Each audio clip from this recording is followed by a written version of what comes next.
labas tayo ng bahay. So ito na, sabi ko kanina na mag-snow. So ito na yung slit na siya. Tingnan mo.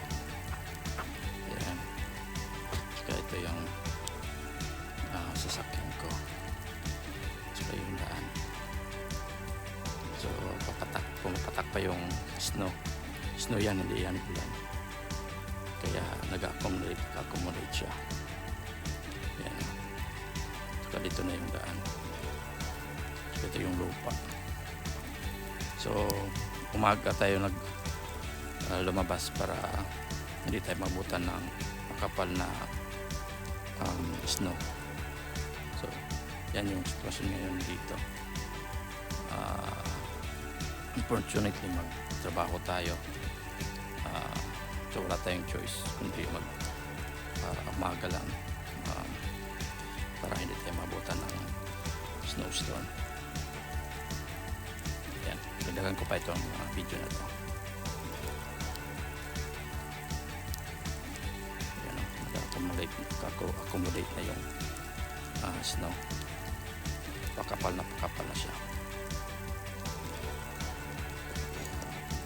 Yan, medyo clear na yung mirror natin. So nakuha na siya ng wiper. Yan, painitin pa natin para ma-clear yung daan. Makita natin. So ito pa yung pag-umpisa ng snow falling.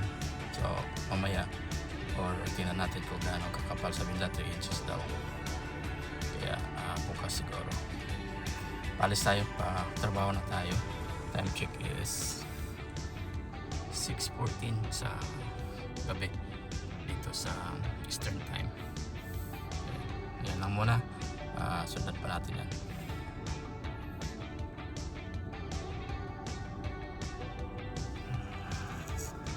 So ito dito sa highway na tayo. So hindi masyado makapal pa yung snow. So yan ang sitwasyon dito, pero winter mix kasi may halo na siyang ice. Ito yung situation, baksak pa yung snow. So nakita mo yung daan, parang napinturahan siya ng puti. Yan.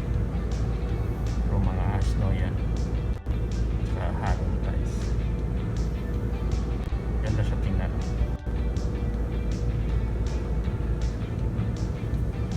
Gabi kasi dito, pero maputi na yung tingnan. Makita mo, maputi na siya. Palabas tayo ng bahay ngayon at snow na naman dito. Ito talaga yung pinaka-snow dito. Powder pa siya. Tsaka ang puti. Puti yung langit. Napaka puti kasi marami pang snow mag-fall down. So powder pa siya. Tingnan mo yan. Tsaka ito yung cars na tabunan ng snow. Yan. Yun ang mahirap dito pag magtrabaho ka. Kasi magtrabaho ko ngayon. Kaya mahirap mag-drive. Pero may dumadaan na pala dito ng mga tao. Tsaka covered siya talaga ng snow. Yan o. Tsaka ito yung sasakyan ko. Kaya tingnan natin kung hindi pa yun nadikit sa salamin. Ayan, lamig siya. Pati pala itong kwento. Ito natin. Ayan, powder. Powder na powder siya. Ayan.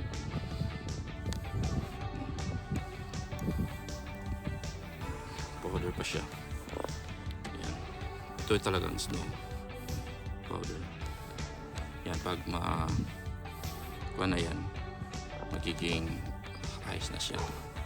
So tanggalan natin.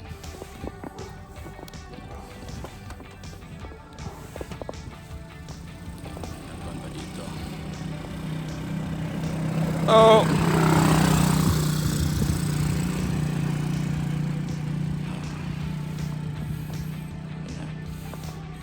Masaya naman dito pag mag-snow. Marami kang makikita. Ayan. So na-cover siya. Tanggalan natin kasi kasi hindi tayo makadrive.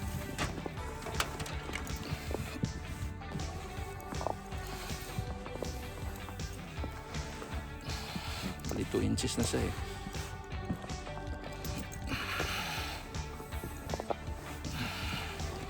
So, may mga sasakyan na dito, darating dito.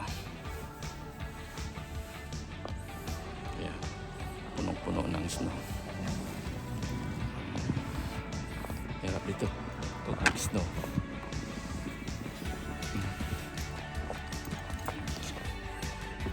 So pwede pa natin kamay yung snow natin.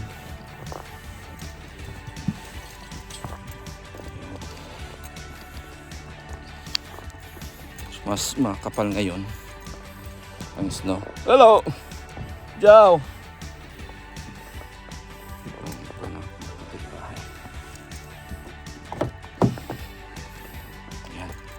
Yan lang muna ha. Kasi mag-drive pa ako. Mahirap camera pag wala tayong camera. Yan lang muna. Dagdagan pa natin. Ito yung pagsimula pa ng snow. Kikita mo yan yung light na yan. Kikita mo yung snow na nag-fall. So ganito pag mag-umpisa. Powder siya. Ito talagang snow. Yan, pagka nabukasan yan, magiging ice na yan siya. Yan. Kasi ito dapat ulan ito eh. Tubig. Kaso sa temperature, saka may evaporation. Kaya nagiging snow siya.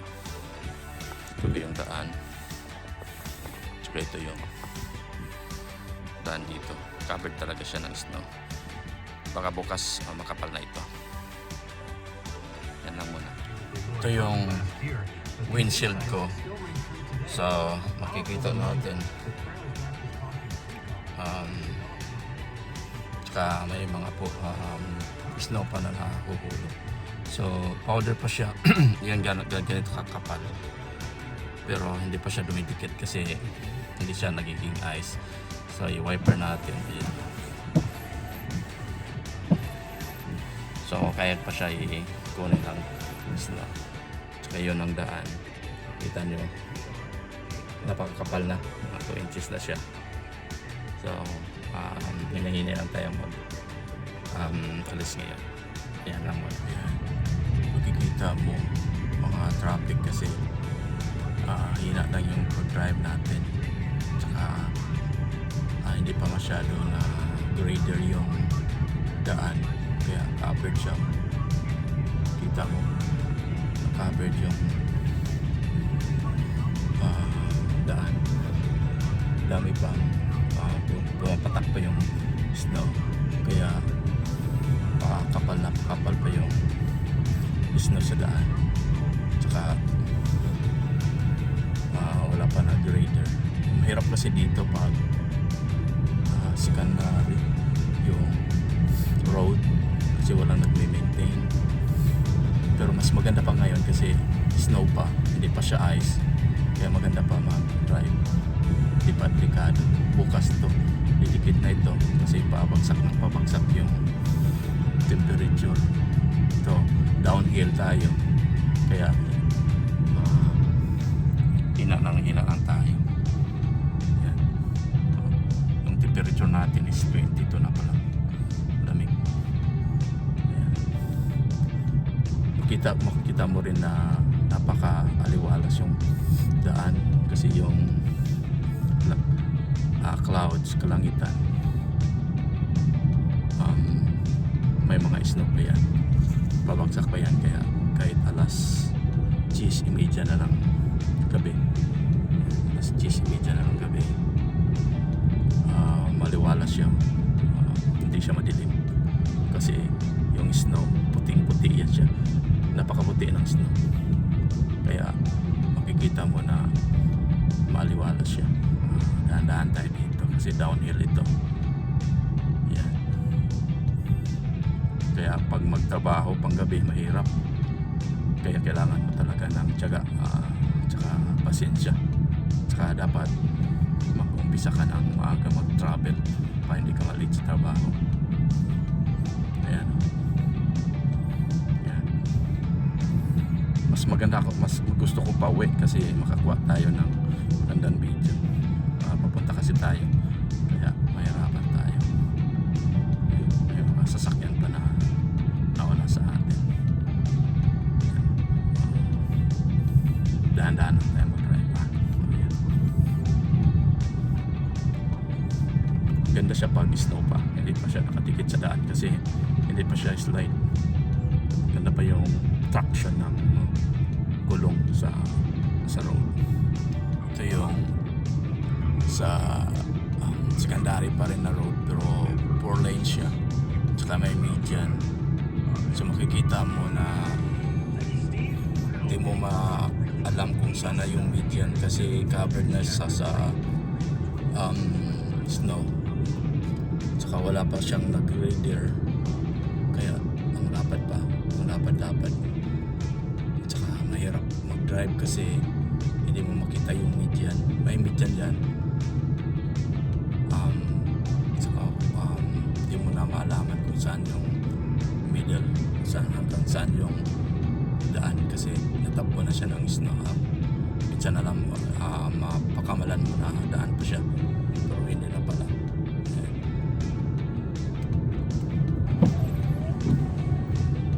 So hinahinay lang tayo. Ang mahirap dito pag mag-stop ka kasi mag-skid yung gulong, kaya dapat hinahinay lang yung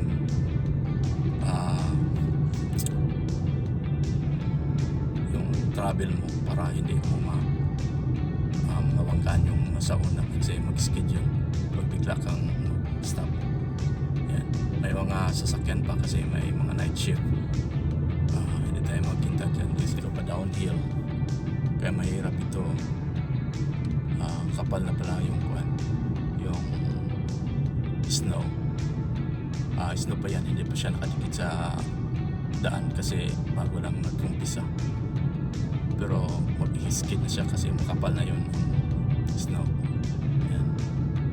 Kita mo na bright siya or maliwalas kasi puting-puti yung snow, pero malapit na alas 11 ng gabi dito, dapat malilim ito sa regular time, walang snow. Hinahinay lang tayo. Ito yung daan na hindi pa na grader. Hindi mo makikita yung median, saka lahat yung mga daan dito nakabot pa siya ng snow, pero hinahinay lang tayo. Speed natin is 20. Yan, kaya makakuha tayo ng konting knowledge para sa paano mag-drive ng mag-snow dito. So hinahinay ka lang talaga kasi mag-skid yung gulong mo pag malakas yung takbo mo sa momentum, kasi mag-skid yung tire. Kaya hinahinay lang. Kita mo yung maliwalas siya, hindi siya madilim kasi yung snow maputi. Okay. Yan yung langit, pumapatak pa yung snow, kaya puting-puti pa siya. Yan. Dito pantay dito, pakanan tayo dito. Yan. Pa-highway na tayo. Yan. Mahirap pag ganito sa secondary, wala pang grader. Skid pa siya. So papunta na tayo ng highway. Dito sa highway makikita mo na naka-grader na siya kasi mas iba kasi yung budget dito merong federal road, may state road, saka city road. So yung federal road, yun ang may maintain. Basta makita mo ito yung naka-grader na. Ayan, naka-grader na ito. Ayan, naka-grader siya. So maganda siya drive, hindi na siya delikado. Naka-grader na siya. Kaya itong sitwasyon sa ibaba. So nasa taas na tayo. Punta na tayo sa trabaho. Makikita mo yung snow sa labas. At Saka may nag-grader. Yun ang mag-grader. Yan. Mag-grader yan siya.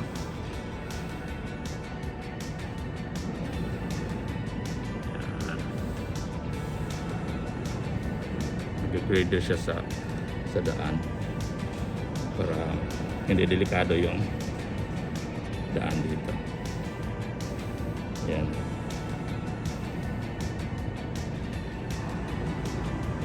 Nag-grader dito.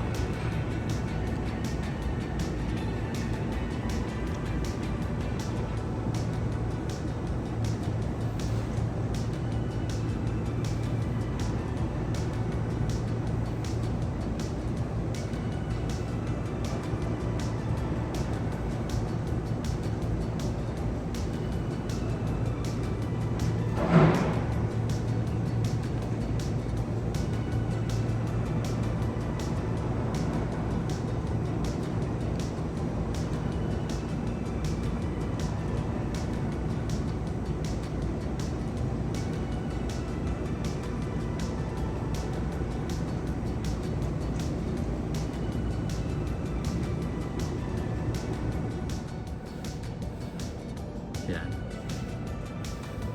Mag-grader yan siya.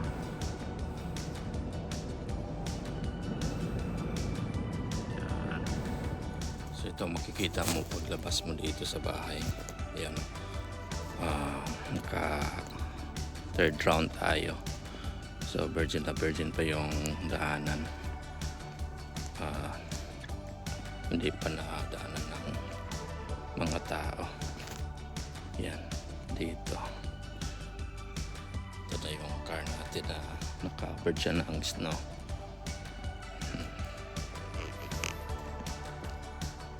Powdery yung snow natin ngayon. Yan, compare natin kanina na wala pa siyang snow. Ngayon nakabayaran na siya ng snow. Mas makapal ngayon, tsaka meron pang nahuhulog na snow. Alas 6:30 na ng gabi ngayon dito. So ayan o, nakikita mo covered na siya kaysa kanina. May nagdumaan na pala na mga sasakyan dito, kaya may mga marks na ng sasakyan.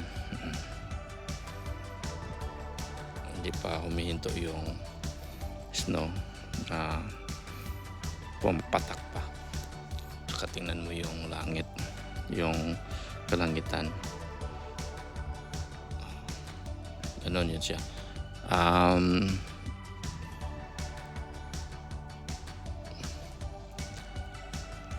Di siya madilim tingnan kasi yung snow naka-reflect siya sa light kasi puting-puti. Kaya ito namang mga neighborhood namin dito. Dito yung mga sasakyan na covered ng snow.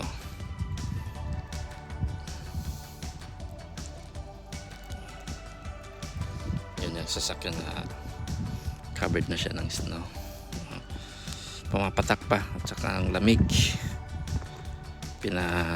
Kung mag snow kailangan mo ipataas yung wiper para hindi na siya mahirapan pag kuskus. Hindi ko na kuskusin ito bukas na umaga. Covered na talaga siya ng snow dito. Tsaka dito yung pa doon sa backyard ng bahay. Puno. Bukas meron pa man ito bukas, so bukas na naman magpa ako ng yan ang marka ng snow boots ko. Marka ng snow boots.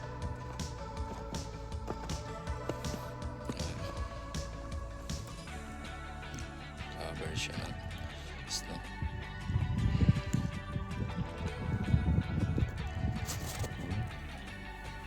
Yan o. Marka ng boots ko.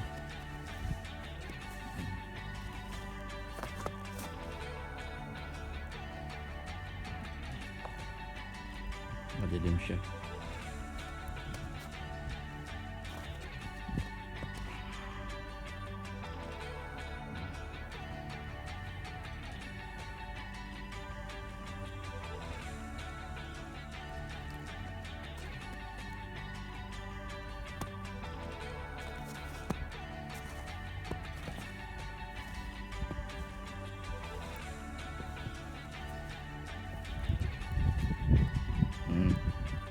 Katog na ang lamig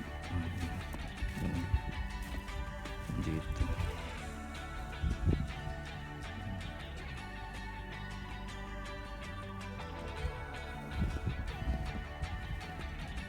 Yung mailbox ko mata ng butas.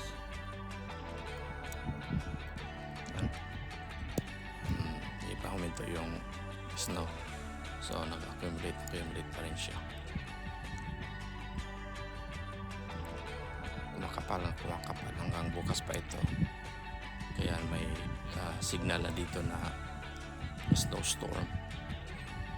Mahirap na magbiyahe ngayon, mag-drive, kasi tumikit na yung ice doon sa lupa or sa simento.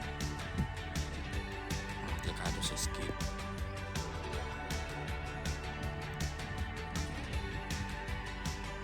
Ganito pag mag-snow dito. Pangatlo namin ito.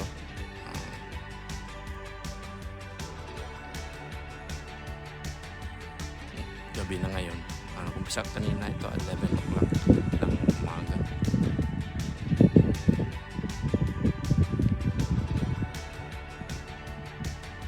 Ayan.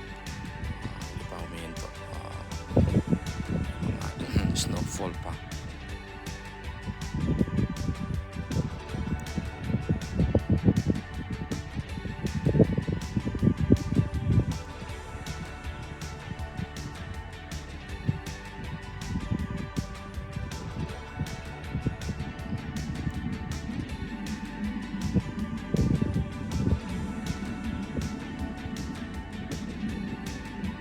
Wala namang delay sa flight, walang cancellation sa flight, meron pa naman flight dito. Pag gano'n na makita mo yung kaulapan, tsaka may aeroplano pa na may flight pa sa airport. Malapit kasi kami sa airport,